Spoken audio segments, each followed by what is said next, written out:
Hey, future self.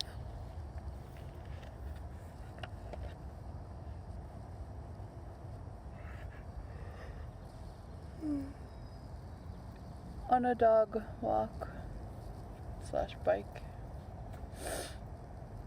Man, yesterday totally knocked me out.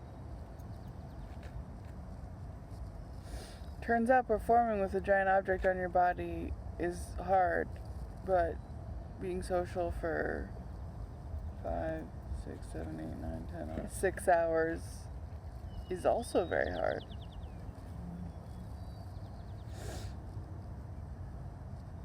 Oh, I feel like I used up every last ounce of energy I had. But hey, we got through it. We didn't get a migraine. And I learned. So, super interesting thing.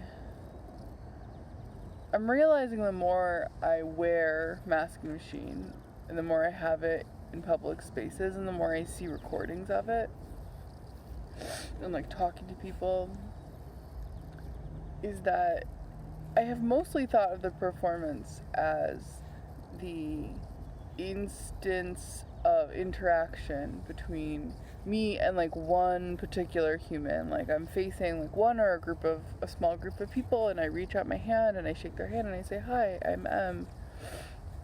And they're like, "Wow, what is this?" They introduce themselves and we talk about makeup and drag and gender and performativity and AI and surveillance and China and Snapchat and internet infrastructure. There are so many conversations inside of the project, and I've mostly thought of that part as the belly of the performance, and that's true. But there's another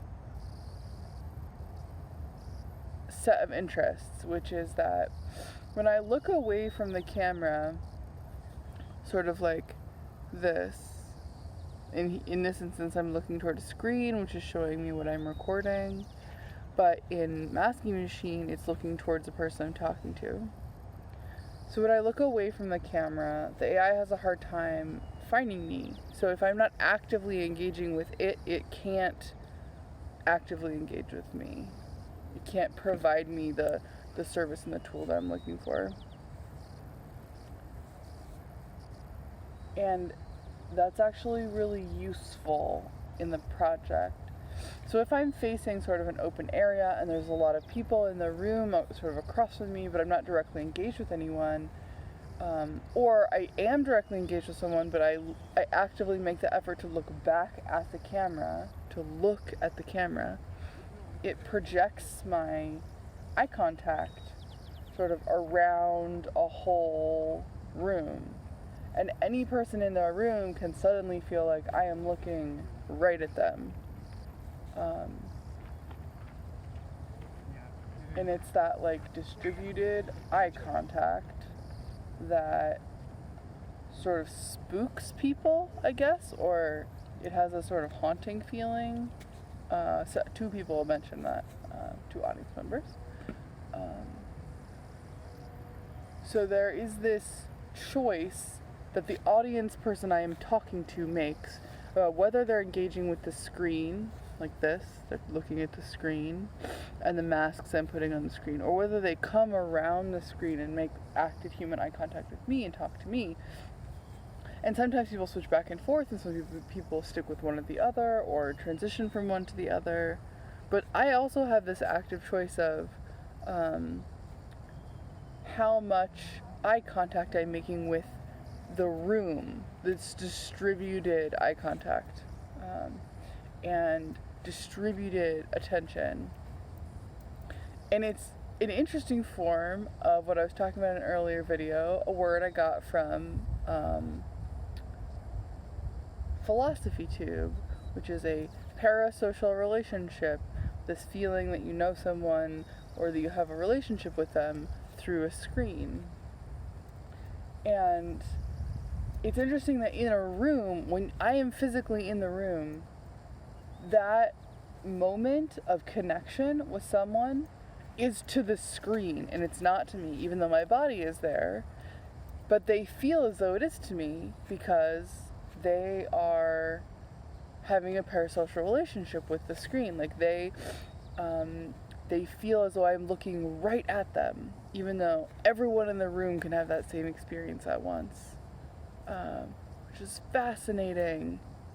It is fascinating that just putting a screen in front of my face and wearing that screen gives me the power to make eye contact with both no one, because all I'm doing is looking at a camera, but also with fucking everyone. Everyone in that room gets to make eye contact with me, and I don't have to make eye contact with anyone.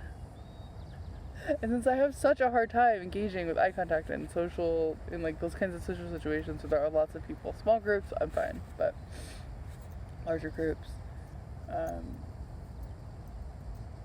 it is lovely to be continually discovering things about my own performance project, my own performance work, especially when other people, it's always other people's first time engaging with the project.